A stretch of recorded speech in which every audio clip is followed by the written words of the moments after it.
Hola YouTube.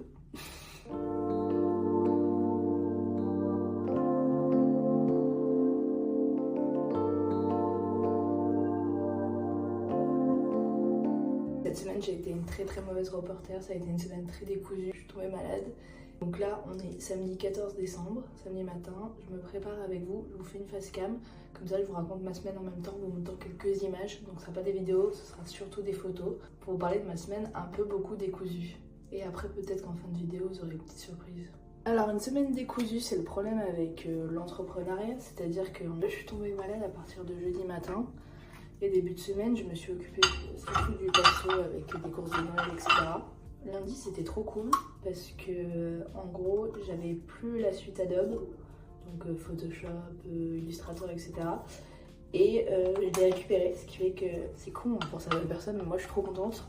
Grâce à la suite Adobe, j'ai pu éditer tout le nouveau drop, toutes les photos du nouveau drop, le shooting que j'ai fait la semaine dernière chez mon pote. Et j'ai pu retrouver tous mes automatismes d'avant sur Photoshop. Donc je suis trop contente, j'ai fait des belles photos quali je trouve. Tout est perfectible mais je suis plutôt contente. Parce qu'avant j'éditais tout sur Canva et on sait que Canva ne vaut pas Adobe. Oui, je commence par la bouche parce qu'en fait je m'hydrate en même temps. Une fois que les photos étaient éditées, j'ai pu créer les fiches produits et les mettre en brouillon sur mon site, les créer pour le lancement du drop de mardi matin. Donc lundi journée ordi, édition, mise en ligne, référencement. Mardi matin, je me suis levée un peu avant le drop.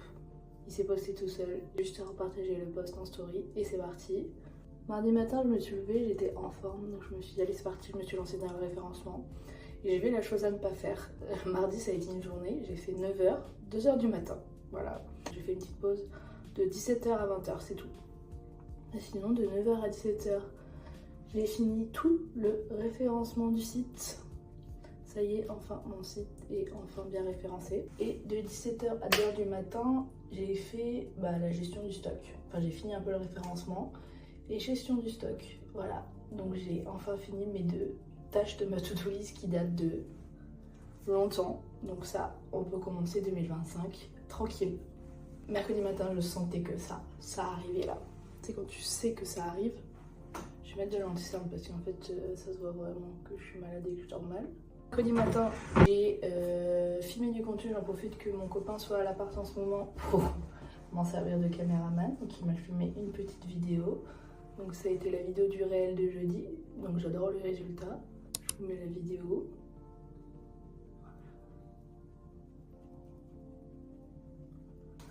Mercredi après-midi, j'ai pu aller faire mes petites courses de Noël tranquille. Et en plus, j'en ai profité pour trouver, je cherchais une machine à œillets, un truc pour percer les œillets, pour des prochains ateliers d'upcycling. Peut-être qu'il y aura des nouveaux accessoires pour les gris-gris, qui sait. Et jeudi matin, là j'ai senti que j'étais mal. Heureusement, le drop était en ligne, j'avais fini les tâches les plus importantes. Le jeudi après-midi, je me suis avancée, j'avais une réparation sur un collier. Je devais faire une pièce pour une copine qui a un Père Noël secret. Je lui ai fait une petite pièce comme ça, voilà. Pas une pièce belou, mais un petit bijou pour faire plaisir à une de ses collègues. Je dépanne toujours. Jeudi soir, c'était l'anniversaire d'un ami. Et hier, catastrophe. Vraiment trop mal. Le taux de fatigue de la veille plus la maladie, j'ai dormi jusqu'à midi. Chose que je déteste. Et l'après-midi, du coup, j'ai repris du poil de la bête et j'ai pu préparer aujourd'hui.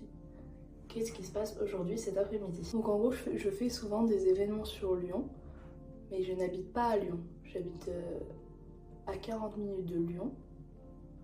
Et mon entourage n'est pas un entourage qui vient de la ville et qui sont encore un peu familiers avec le terme upcycling. C'est une demande de la part des femmes de ma famille de faire une petite réunion, comme une réunion Tupperware, mais une réunion upcycling. Pour elles, comme ça pour leur expliquer un peu le concept de l'upcycling, retranscrire les valeurs de Belou et plus elles sont contentes de se dire qu'elles ont une pièce de la petite fille de leur amie, de leur nièce, etc. machin et tout. Donc je brave les anciennes collections et j'ai fait des petits colliers plus simples pour l'occasion. Parce que moi j'adore les gros colliers bien mastoc, bien dorés, argentés, etc. Ça ne plaît pas forcément à tout le monde. Mais je suis contente que des personnes de mon entourage portent mes pièces. Cet après-midi, je vais donc toute la smala qui arrive à l'appart en mode exposition des colliers. Et aussi, j'ai fait des petites pièces. C'est aussi des petites pièces que je retrouve souvent sur les marchés, sur les événements. C'est les pièces qui sont hors drop, hors thème, etc., hors pièces sur mesure. C'est juste des petits choses qui me viennent en tête, comme ça, que je fais pour les événements, qui sont donc moins chers, qui sont donc du belou accessible, on va dire. Comme ceci. J'ai pas pu m'empêcher de m'en faire un en même temps. Voilà. Pour ce qui est de la suite et de la semaine prochaine, c'est-à-dire que, en gros, il y a donc le Noël qui arrive, et moi je suis une personne qui est née en fin d'année, je suis née le 27 décembre. C'est-à-dire qu'en gros, Noël, mon anniversaire de Nouvel An, c'est une grosse période pour moi chaque année. Et c'est la deuxième année où je suis en entrepreneuriat. L'année dernière, je l'ai mal géré. On va dire que j'ai rien fait, j'ai fait une pause en 2 semaines. Mais là, j'ai énormément d'objectifs pour 2025, ce qui fait que, en gros, c'est vraiment trop short pour moi de prendre 2 semaines. C'est-à-dire que normalement, si je suis le planning que j'ai actuellement, du 24 au soir au 2 janvier, je suis pas là. Entre les repas de famille, je pars en famille, je pars avec mes amis pour le Nouvel An, j'organise mon anniversaire. J'ai la journée du 26 de libre et la journée du 29. Voilà, sachant que je pars avec mes amis, mais je peux télétravailler là-bas, je peux mettre mon ordi. Et je vais pas être full concentrée, ce qui fait qu'en gros, là, j'ai fait l'exercice déjà hier soir, mais je vais vous montrer comment je fais pour organiser mon temps, organiser mes objectifs, j'ai fait mon vision board 2025, donc je vais vous montrer tout ça après en vidéo. Parce que si on réfléchit bien, il me reste donc la semaine prochaine, plus lundi, mardi d'après, c'est le mercredi à Noël. En fait, je vais travailler le week-end prochain, donc je vais faire un non-stop de lundi 16 au lundi 22, je crois, pour être full. Parce que j'ai vraiment envie d'arriver en 2025, je pense que je vais reprendre le 2 janvier, le 3 janvier devant mon ordi et dire ok, tout est bouclé. Donc c'est passé par mon référencement, mon gestion de stock, etc. Que j'ouvre mon ordi et j'ai juste envoyé des mails, j'ai juste à commencer la stratégie que je viens de mettre en place. Parce que j'en ai marre. Là, j'ai besoin des choses qui bougent, j'ai besoin d'avancer, j'ai besoin de nouveaux objectifs. Et 2025, j'ai envie que ce soit une nouvelle année pour Belou, de ne plus reproduire les erreurs que j'ai faites et surtout de me faire accompagner et que vous soyez de plus en plus nombreux à me suivre et à adopter Belou. Donc je vous emmène avec moi.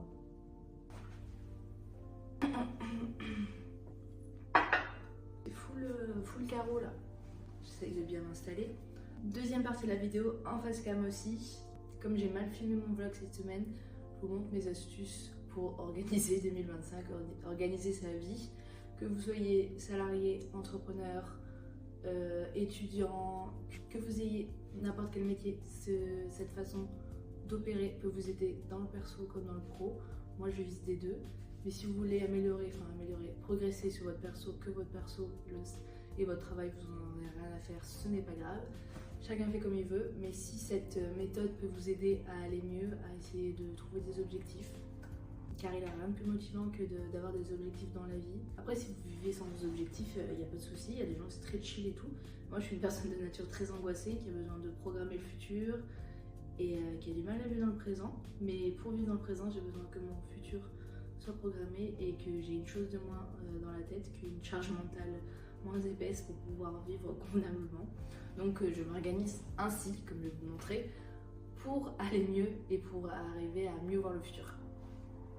J'ai fait un canevas, comme d'habitude. Je vous montre de loin parce que je trouve qu'un vision board, c'est hyper un peu secret. Enfin, il y a des objectifs que j'ai pas envie de partager avec certaines personnes, j'ai pas envie de me porter l'œil ou peut-être parce que j'ai un peu honte d'avoir certains objectifs, parce que c'est des objectifs que j'ai depuis des années que je n'arrive pas à remplir, ou c'est des objectifs que je n'arrive pas à assumer parce que peut-être qu'ils sont trop pour certaines personnes et je n'ai pas envie d'avoir le regard des autres. Donc je vous montre de loin, voilà, à quoi ça ressemble.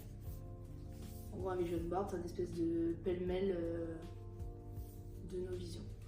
Donc en gros, moi j'ai parlé du perso comme du pro, de me développer Belou, comme développer des aspects personnels que j'ai envie, comme des aspects plus sportifs, des aspects plus sains, développer mes activités autres que Belou à côté, et bien sûr les voyages que j'aimerais faire en 2025, et bien sûr un vision board de la money.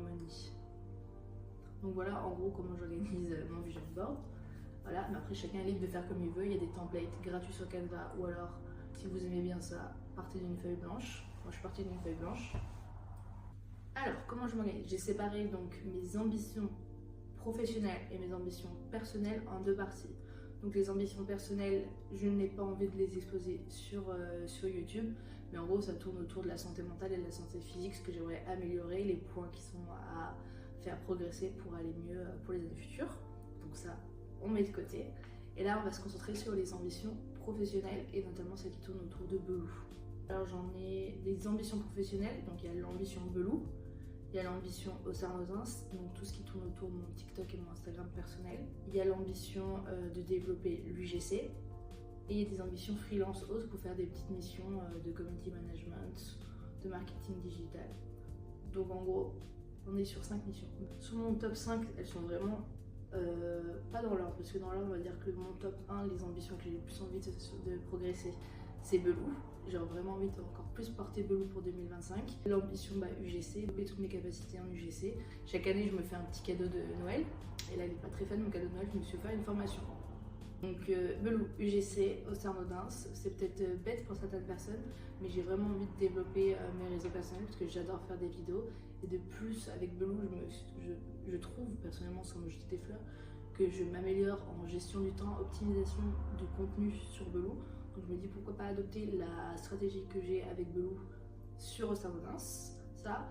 Et les missions freelance et marketing digital community management, c'est plus des après, c'est vraiment, j'ai envie d'avoir des revenus de fonds qui me permettent de gagner de l'argent sans y prendre trop de temps et plus pour me concentrer sur Belou. Donc je vais vous expliquer comment je traite chaque ambition. Et idéalement, comme il me reste, donc comme je vous l'ai dit, 7, 8, 9, 10 jours avant d'attaquer le marathon de Noël, anniversaire Nouvel An, j'aimerais que chaque jour de la semaine prochaine ou des semaines qui à venir, me poser une journée entière sur chaque ambition. C'est-à-dire une journée UGC, une journée freelance, une journée Belou, vraiment je refais, je améliore et je progresse sur la stratégie Belou. Ça va être vraiment, je veux vraiment me bloquer des heures, donc un time blocking, sauf que là ça va être un time blocking d'une journée de 8 heures sur la même thématique, parce que c'est des choses que je relance de temps en temps. Je fais 1 heure par-ci, 1 heure par-là, je regarde un truc, je vois un TikTok, je l'enregistre, je me dis ça peut être cool, etc. Mais je me resserre jamais des TikTok, je pense que tout le monde fait pareil. Bref, arrêtons de blablater. Ambition professionnelle chez Belou. L'ambition Belou, les choses que j'ai envie de faire en 2025 pour Belou.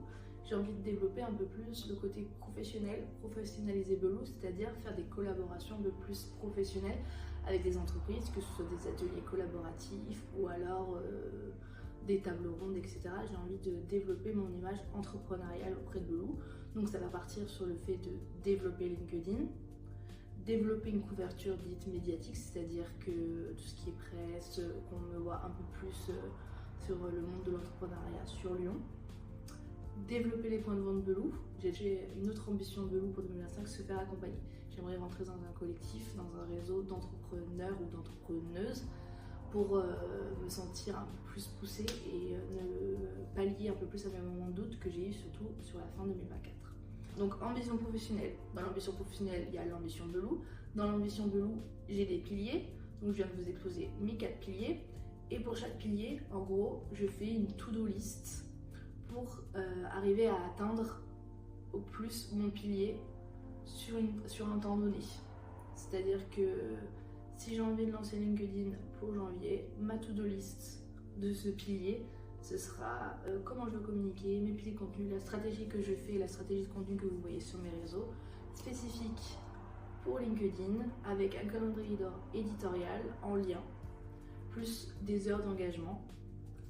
Petit aparté, les heures d'engagement, qu'est-ce que c'est? C'est une chose que je dois beaucoup plus mettre en place en 2025 et que je ne fais pas assez. Les heures d'engagement, en gros, c'est une fois que tu as posté tes contenus et que tu as interagi avec tes abonnés sur tes publications, il y a le fait d'aller vers l'autre pour qu'ils viennent vers toi. Et les heures d'engagement, ça peut être sur n'importe quel réseau social, mais quand tu te lances, comme par exemple là je vais me lancer sur LinkedIn, c'est hyper important. C'est aller sur les comptes des autres grâce au référencement. C'est-à-dire que Belou sur LinkedIn, il va y avoir les mots upcycling, seconde main, lieu, entrepreneuriat, fille, etc., entrepreneuse. Du coup, je vais taper ces petits mots-clés et en gros, je vais aller interagir avec les publications qui sont référencées à ce sujet. Ça va me permettre de poser des petits points de communication un peu de partout, de dire qui est Inès Osterno, qui est Belou, ah Belou c'est une petite marque à Lyon, pourquoi pas, blablabla, blablabla, bim. on s'abonne, on suit, on tombe amoureux de storytelling et on adopte Belou. Et ça marche pour LinkedIn, tout, TikTok, Instagram, YouTube et j'en passe. Je fais que parler mais j'ai mal à la gorge en fait, à la base. Développer donc ma couverture média, donc en gros il suffit. Il faut que je fasse une base de données presse, donc avec des médias lyonnais pour me développer, me faire connaître. Ensuite pour les points de vente, développer mes points de vente, c'est-à-dire que envoyer des DM sur Insta et des mails, développer une base de données boutique, j'en ai déjà une actuellement mais c'est très bien que je la refresh un peu. Avant de faire cette base de données et donc de trouver des points de vente, j'ai envie aussi de trouver des points de vente qui sont en coalition avec le positionnement de Belou. J'ai pas envie de mettre mes bijoux dans une boutique qui n'a rien à voir, qui a une direction artistique complètement différente. Donc il y a ça aussi. Donc ça je suis un peu perdue, donc je vais peut-être accompagner tout ça. Je rebondis donc sur le dernier point, se faire accompagner. Donc j'ai déjà trouvé un collectif qu'il faut que je contacte début janvier. Et bon, ça, bien sûr, se faire accompagner, ça coûte de l'argent, donc il faut que je vois aussi dans mon prévisionnel 2025. Voilà. Ça c'était l'ambition de Belou. Donc j'ai pas envie de vous faire chaque ambition, mais vous allez comprendre, vous avez compris comment je fonctionne par gradation. En gros, je fais comme tout ce que je fais là, comme mes stratégies de contenu ou comme mon organisation de mes tâches, c'est tout en entonnoir. Le pilier principal, les sous-piliers, la to-do list qui en découle. Et si vraiment vous êtes perdu, vous n'avez pas écrit une to-do list pour arriver à vos objectifs, il y a tout simplement ChatGPT. Ça vous dit à ChatGPT, pour 2025, on va prendre ma marque. Pour 2025, je veux que Belou gagne 20 000 abonnés sur Instagram, qu'elle soit présente dans 10 boutiques à Lyon, que je fasse un podcast, machin et tout. Et en gros, vous mettez sur votre script. Après, vous pouvez aller voir sur TikTok, il y a plein d'aides pour les scripts. Vous dites genre j'ai ces ambitions, aide-moi à trouver un rythme de vie quotidien, une routine pour arriver à mes objectifs. Et en gros, il va vous le sortir. Et je dis pas de le suivre à la lettre non plus, mais ça peut vous aider à vous motiver. D'avoir des objectifs, d'avoir une ligne de conduite, c'est ce qui vous aide à atteindre vos objectifs, tout simplement. Enfin, tout simplement, il faut beaucoup travailler derrière. J'espère que j'ai été claire, que je me suis pas trop emmêlée, que c'était pas du blabla trop inintéressant. Mais si vous voulez un peu petit à petit reprendre votre vie en main ou vous sentez un peu bloqué comme j'ai eu, en fait je pense que la phase de septembre-octobre où j'étais vraiment mal, où j'ai eu du mal à gérer Belou, ça m'a permis de tomber pour me relever mieux. Et là je suis pleine d'objectifs pour 2025. J'ai plein d'idées pour Belou et j'espère que vous allez me suivre dans mon aventure, toujours sur YouTube. Donc merci de me suivre depuis que je me suis lancée. J'ai eu des nouveaux abonnés, des nouvelles personnes qui suivent mon aventure. Donc merci vous, merci YouTube et à la semaine prochaine.